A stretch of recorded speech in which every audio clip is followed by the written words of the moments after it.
الحمدللہ والصلاة والسلام علی رسول اللہ وعلی آلہ وصحبہ اجمعین اما بعد اعوذ باللہ من الشیطان الرجیم بسم اللہ الرحمن الرحیم ان المسلمین والمسلمات والمؤمنین والمؤمنات والقانتین والقانتات والصادقین والصادقات والصابرین والصابرات والخاشعین والخاشعات والمتصدقین والمتصدقات والصائمین والصائمات والحافظین فروجهم والحافظات والذاکرین اللہ کثیرا والذاکرات اعد اللہ لهم مغفرۃ واجرا عظیما رب اشرح لي صدری ویسر لي امری واحلل عقدۃ من لسانی یفقهوا قولی۔ اسٹیج پہ بیٹھے ہوئے علماء،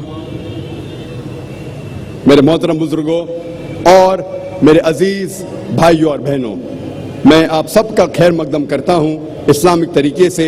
السلام علیکم ورحمۃ اللہ وبرکاتہ۔ اللہ تعالیٰ کی سلامتی، رحمت اور برکت آپ سب پر ہو۔ آپ جانتے ہیں کہ میں اکثر تقریر انگریزی میں کرتا ہوں۔ چند مواقع پہ جب آرگنائزرز اصرار کرتے ہیں تو میں کوشش کرتا ہوں میری کمزور اردو یا کمزور ہندی میں تقریر کروں، کیونکہ میری تعلیم صرف انگریزی میں ہوئی ہے، اسی لیے ظاہر ہے کہ اس اردو تقریر میں غلطیاں کروں گا۔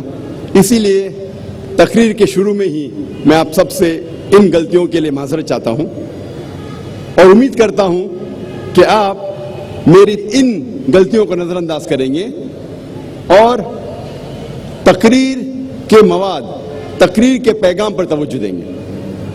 آج کی اس تقریر کا موضوع ہے اسلام میں خواتین کے حقوق۔ آکسفورڈ ڈکشنری کے حساب سے women's rights are those rights that promote a position of social and legal equality of women with men۔ Oxford dictionary کے مطابق خواتین کے حقوق کے معنی ہیں وہ حقوق جو معاشرتی اور قانونی لحاظ سے خواتین کو مرد کے برابر درجہ دیتے ہیں۔ آج کے اس تقریر میں میں ان باتوں پر توجہ نہیں دوں گا، میری تقریر ان باتوں پہ مبنی نہیں ہے جو سائنسدان یا غیر تجربے کار ایکسپرٹس خواتین کے بارے میں کہتے ہیں۔ آج کی تقریر میں ان باتوں پہ کروں گا جو حقیقت اور تجربے سے ثابت ہو سکتی ہے۔ اگر ہم اسلام میں خواتین کے حقوق ویسٹرن میڈیا کے نظریے سے، مغربی میڈیا کے نظریے سے دیکھیں گے تو ہمیں ماننا پڑے گا اسلام میں خواتین کو ذلیل کیا جاتا ہے، اسلام میں خواتین کے ساتھ برتاؤ صحیح نہیں۔ اگر ہم اسلام میں خواتین کے حقوق ویسٹرن میڈیا کے نظریے سے دیکھتے ہیں، کیونکہ the western talk of women's liberalization is nothing but a disguised form of exploitation of a body, deprivation of honor and degradation of a soul۔ یہ مغربی نعرہ آزادی نسواں کا حقیقت میں عورتوں کے عزت کو لوٹتا ہے، عورتوں کے آبرو کو لوٹتا ہے، عورتوں کو ذلیل کرتا ہے۔ The Western society claiming to uplift the woman have actually degraded her to a status of mistresses, of concubines, of society butterflies, which are hidden behind the colorful screen of art and culture۔ یہ مغربی تہذیب جو کہتی ہے کہ خواتین کو ہم اونچا مقام دے رہے ہیں، حقیقت میں انہیں ایک طوائف بناتا ہے، حقیقت میں انہیں رخیل بناتا ہے، انہیں بازار کی زینت بناتا ہے آرٹ اور کلچر کے رنگین پردے کے پیچھے۔ اسلام نے الحمدللہ 1400 سال پہلے خواتین کو اپنے حقوق دیے۔ وہ دور ایام الجاہلیہ کہلاتا تھا۔ جب قرآن شریف نازل ہوا وہ دور کو کہتے تھے ایام الجاہلیہ، the days of ignorance۔ اس وقت الحمدللہ اسلام نے خواتین کو اپنے حقوق دیے۔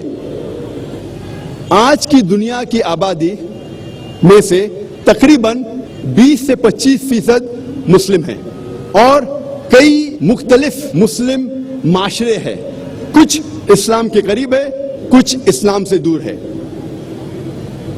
اسلام میں خواتین کے حقوق کو جاننے کے لیے ہمیں مسلم معاشرے کو نہیں دیکھنا چاہیے، مسلمانوں کی طرف نہیں دیکھنا چاہیے۔ اگر صحیح طریقے سے آپ جاننا چاہتے ہیں اسلام میں خواتین کے حقوق کیا ہے، ہمیں تحقیق کرنا چاہیے اسلام کے مذہب کتاب کی، جو بنیادی کتابیں ہیں اسلام میں، اس کو ہمیں پڑھنا چاہیے جاننے کے لیے اسلام میں خواتین کے حقوق کیا ہے۔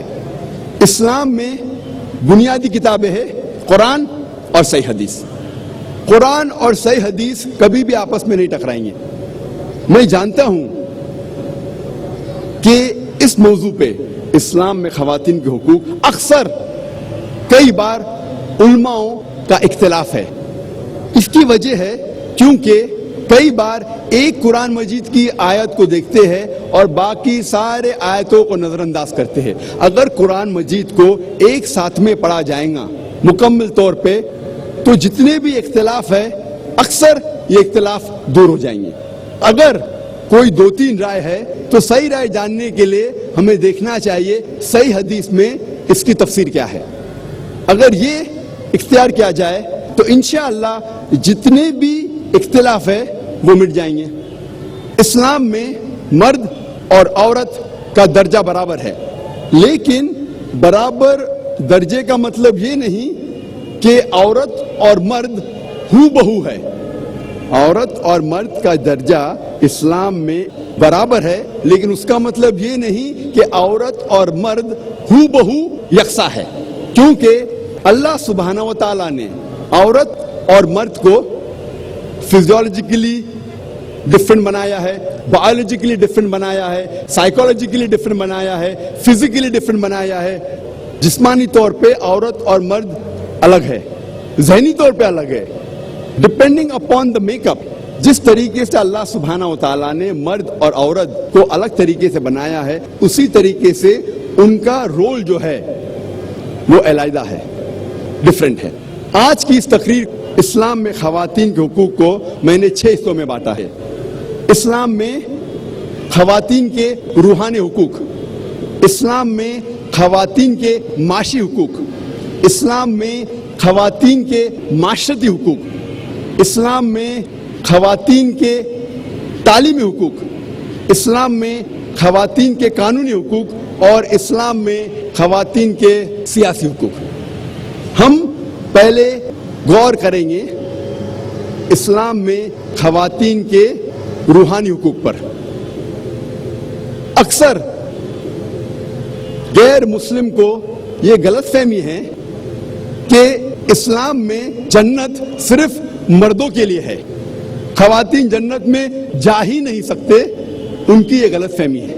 یہ غلط فہمی کو دور کرنے کے لیے قرآن مجید کی ایک آیت ہی کافی ہے۔ اللہ تعالیٰ فرماتے ہیں سورہ نساء میں سورہ نمبر 4 آیت نمبر 124 میں وَمَن يَعْمَلْ مِنَ الصَّالِحَاتِ مِن ذَكَرٍ وَأُنثىٰ، مطلب اگر آپ میں سے کوئی بھی شخص چاہے عورت یا مرد ہو اور وہ اچھے اعمال کرتا ہے اور وہ مومن ہے تو انشاءاللہ وہ جنت میں جائیں گا اور اس کے ساتھ کوئی بھی ناانصافی نہیں ہوگی۔ اللہ تعالیٰ فرماتے وَمَن يَعْمَلْ مِنَ الصَّالِحَاتِ مِن ذَكَرٍ وَأُنثىٰ، کہ اللہ تعالیٰ کوئی بھی شخص ہو چاہے مرد یا عورت اگر اچھے اعمال کرتا ہے اور مومن ہے تو انشاءاللہ جنت میں جائیں گا۔ اللہ تعالیٰ اس پیغام کو پھر سے دہراتے ہیں سورہ نحل میں سورہ نمبر 16 آیت نمبر 97 میں کہ اگر آپ میں سے کوئی بھی شخص چاہے مرد ہو یا عورت اگر اچھے کام کرتا ہے اور ایمان رکھتا ہے اسے انعام دیا جائے گا۔ اللہ تعالیٰ فرماتے سورہ نساء میں سورہ نمبر 4 آیت نمبر